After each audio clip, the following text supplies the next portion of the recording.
Well, here we are. We are finally here. Week one of the NFL season starts tomorrow. I don't know about you guys, but I've been waiting for this since week 17 of last season. I'm excited for the return of the NFL, but this year things are a little bit different. Things are a bit off. There's a lot of people that are boycotting the league. One of my friends, he's a diehard Saints fan like myself. He told me yesterday that this was the least excited that he's been about the Saints since before Drew Brees came back in 2006, which confused the hell out of me because the Saints are Super Bowl contenders this year. But the mayor of New Orleans, she's not allowing fans right now to be in attendance all over political reasons. So the atmosphere in the Superdome is definitely going to be different. It's going to be non existent. Now, like me, he goes to several games a year, and not being allowed to go has kind of quelled his excitement. Plus, the fans not being in the dome kind of ruins the whole television experience when you're watching the game. Now, speaking of Super Bowl contenders, the Saints, they are a legitimate Super Bowl contender. But today, what we're going to do, I'm going to give you 9 teams in the NFL that have no chance at making the playoffs this season, much less making it to a Super Bowl. Now, if you're a fan of one of these 9 teams, I'm sorry to kill your joy before your team's even taken a snap. If you disagree with me, let me know in the comments below. First team, shouldn't be a surprise to anyone, the Cincinnati Bengals. This year is kind of different in Cincinnati because with the arrival of Joe Burrow, at least there is something to be excited about with the Bengals. This franchise hasn't had a reason to be excited in years. I expect the Bengals to be better than they were last season, which isn't really saying much considering the fact that they were 2-14 last year and were downright painful to watch. I can generally watch any team in the NFL play. The 2019 Bengals, I couldn't watch them. They were that bad. Now, I say I expect the Bengals to be better, but we're still talking about the Bengals here, a team that always finds a way to disappoint. The 2020 season should be about nothing but the development of Joe Burrow. And he is going to struggle. He's going to struggle, especially through the first 8 weeks. He didn't have any OTAs, didn't have minicamp. He didn't have the preseason. I know the majority of fans were happy that the preseason was canceled this year, but guys like Joe Burrow, they're the reason that the NFL needs at least 2 games in the preseason. I've actually got the Bengals at 4-12 this year. 2 games better than they were last year. I think they beat the Jags. I think they can beat the Browns at home, beat Washington on the road, pull an upset on someone like the Giants or Dolphins late in the year. Got the Bengals going 4-12.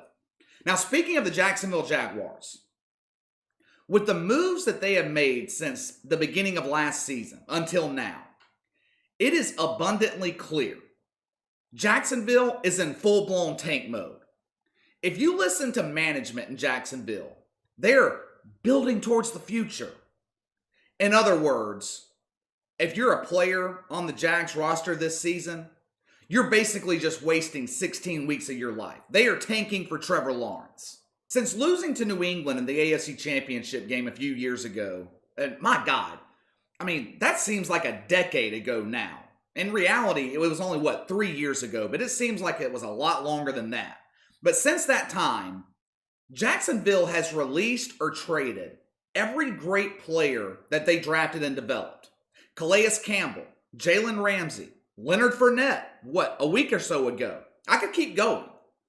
I didn't mention Blake Bortles in that little list. That's because Blake Bortles sucks.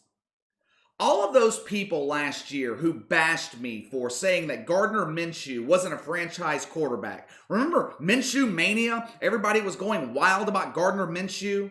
Not me. The worst team in the NFL is hesitant to hand him the keys to the franchise. So what about Minshew Mania now? Gardner Minshew is not the answer. It wouldn't surprise me if the Jaguars went 0-16 this year. It really wouldn't. Do I really need to explain to you further why they're not going to make the playoffs? All right, next up, the Detroit Lions. The Lions, they seem to be in a decades-long rebuilding mode. Seems like every year the Lions are rebuilding. Matt Stafford is the most overpaid quarterback in the NFL. Detroit is paying him $27 million a year to not make the playoffs. And to be perfectly honest with you, this could be his last year in Detroit. There's an out clause after this season for Matt Stafford or the Lions. The problem with the Lions, well, one of many problems that this team has, is their head coach. Matt Patricia pretty much lost this locker room his first year on the job, and things have gotten progressively worse since then. They traded away their best corner in Darius Slay. Now, the Lions did have a solid draft. I'll give them that. They replaced Slay with Jeff Okudah and got Matthew Stafford a pretty good weapon out of the backfield in DeAndre Swift. But that is not going to be enough to get them over the hump and into the playoffs. I do think the Lions will be better than last year, but this is still a 5-11 team. All right, let's get to the Washington Redskins. Yes, I said Washington Redskins because I refuse to call this team the Washington football team. I mean, I just think that's ridiculous. I feel really bad for Ron Rivera. He's one of the classiest guys in the NFL, and he has found himself in one of the worst run franchises across all of professional sports. Sexual harassment allegations, the name change that still hasn't happened, the general cluster of dealing with Dan Snyder, who competes with James Dolan in New York as the worst owner in sports. I have mentioned all of these things about Washington, and I haven't even mentioned their on-the-field product yet. This is a big season for Dwayne Haskins. This is a year that will determine whether he's going to go forward in the future or he's a bust. He should have a better team around him this year. They got defensive end Chase Young in the draft. They still have Ryan Kerrigan. The defense should be decent in Washington. The good news is Washington has nowhere to go but up. The bad news, we've been saying that same thing about this team for the better part of 20 years. I've got them finishing 4-12, one win better than last year. Next up, the New York Giants. This is one of the teams on my list that I'm a bit more positive about in terms of their future. But with a new coaching staff and a second-year quarterback in Daniel Jones, along with a relatively young team all around, the Giants, I think, are still a year or two away from playoff contention. I think they'll surprise some people offensively. A lot of their issues last season had to do with turnovers from Daniel Jones, a receiving core that couldn't stay healthy. I think the defense, though I think they'll be improved, the defense is still going to be an issue. They'll be the third best defensive team, maybe the worst defensive team in the NFC East. For the first time in a while, the NFC East is actually going to be a competitive division this year. Besides, the Redskins, of course. I mean, the Washington football team. But like I said, we will see vast improvements from the Giants. I see them at 7-9, at worst 6-10, but they're not making the playoffs. Let's get to the Chicago Bears. When the Bears signed Nick Foles, I actually had a little bit of a glimmer of hope for this team. The defense is kind of getting to the point where they're starting to age, but the defense in Chicago is still legit. They still have the ability to keep games close. The problem is, Matt Nagy named Mitchell Trubisky as the starting quarterback. That glimmer of hope that I had disappeared completely. Because this means one of two things. Neither one of them good. It means that Matt Nagy still believes Trubisky can be a franchise quarterback, which is delusional, or it means that Nick Foles was so bad in training camp that he lost the starting job to Mitchell Trubisky, which is even worse than the first scenario. People have been critical of Nick Foles since he left Philadelphia, but they tend to forget that he was injured in week 1 last season and was never the same quarterback after that. Nick Foles is a system quarterback, there's no doubt about it. But I find it hard to believe that he was so bad that he lost the job to Mitchell Trubisky. I get the feeling that we're going to see a quarterback carousel in Chicago this year. Trubisky plays bad, insert Nick Foles. Nick Foles fails to perform, reinsert Mitchell Trubisky. Around and around we go. Either way, it's the makings of a disaster of a season. Just like Bill Parcells used to say, if you have two quarterbacks, you have no quarterback. Bears finished 5-11. The LA Chargers, another team that's in rebuild mode. Much like the Bungles, the Chargers have some excitement coming into this season with Justin Herbert at quarterback. Though it's going to be a little while before we see him because Anthony Lynn is going to go with Tyrod Taylor as his starter. And this really makes sense. You don't want to throw your rookie quarterback out there when they didn't have a usual offseason of preparation. Unlike the Bungles, the Chargers have a veteran that can step in and start the year. The Chargers are in a tough division. Chiefs just won the Super Bowl. Broncos are on the come up. They are a legitimate playoff contender. The Raiders, well, the Raiders are the Raiders. They're capable of winning games, but they always find a way to lose as well. This season isn't really about the playoffs for the Chargers. It's about developing Justin Herbert. It's all about seeing what his potential is going forward. They lost Derwin James for the season, which is a huge blow to the defense.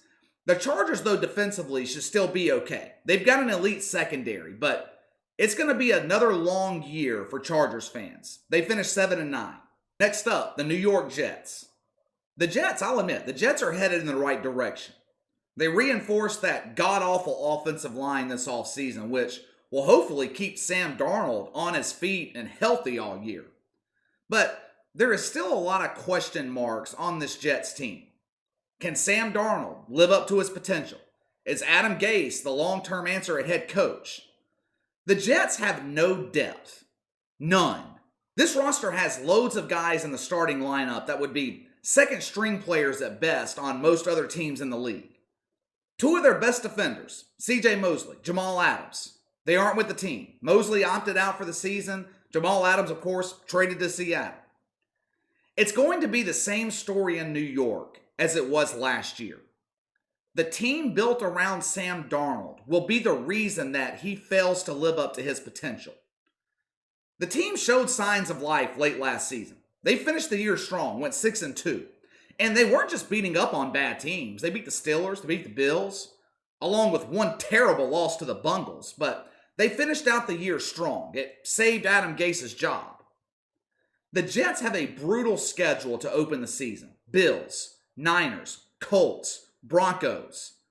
I could see them starting 0-4.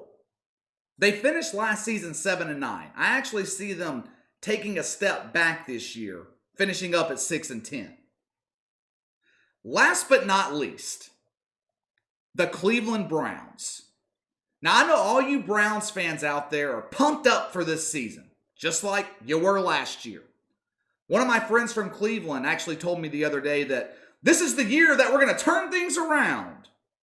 Yeah, heard that same thing last year. I've heard that same thing many times in my life about the Cleveland Browns. Now, I'll admit, the Browns are supremely talented. I actually like the hiring of Kevin Stefanski. Thought it was a good hire. He's a definite upgrade from Freddie Kitchens. That's the equivalent of upgrading from a Dodge Dart to a Rolls Royce. This is a big season for Baker Mayfield. A lot of pressure is on him going into this year because this is it. It's make or break in 2020. And I believe he's got 6-8 weeks to do it. I know some people will think I'm crazy for saying that Case Keenum could replace Baker Mayfield this year, but it's not that far-fetched of an idea. I'm sure people thought the same thing last season when I said that Ryan Tannehill would take over for Marcus Mariota midway through the year and lead the Titans in the playoffs. And that's exactly what happened. Stefanski and Case Keenum have history. Keenum had the best year of his NFL career under Kevin Stefanski in Minnesota. Now, luckily for Baker Mayfield, the Browns have a relatively easy schedule to open up, so maybe he'll play well enough early in the year to keep his job. But make the playoffs? I mean, come on. This is still the Cleveland Browns. They always find a way to lose. It doesn't matter who's in Cleveland, they find a way to lose. They have 4 games against the Ravens and the Steelers, Texans, Eagles, Colts, Titans. Are they going to win those games? I admit that the Browns are heading in the right direction, but I think they finished the year 8-8 and out of the playoffs. All right, that's all for today. Hit that like and subscribe button. Click the notification bell to receive all notifications from the channel. Leave me a comment in the section below. Let me know where I'm wrong. Let me know which team on this list will make the playoffs. I'm sure most of you will pick the Cleveland Browns, but any of you Jets fans out there, Giants fans, Bears, let me know why your team is going to make the playoffs. Now, fans of the Jags, Lions, the Washington football team, Bungles fans, don't bother. Your team is hopeless this season. You can follow me on Twitter at KC_BTL84. Have any questions, a topic you'd like me to discuss, you can email me at BTLKC84@gmail.com. I'll see you guys next time.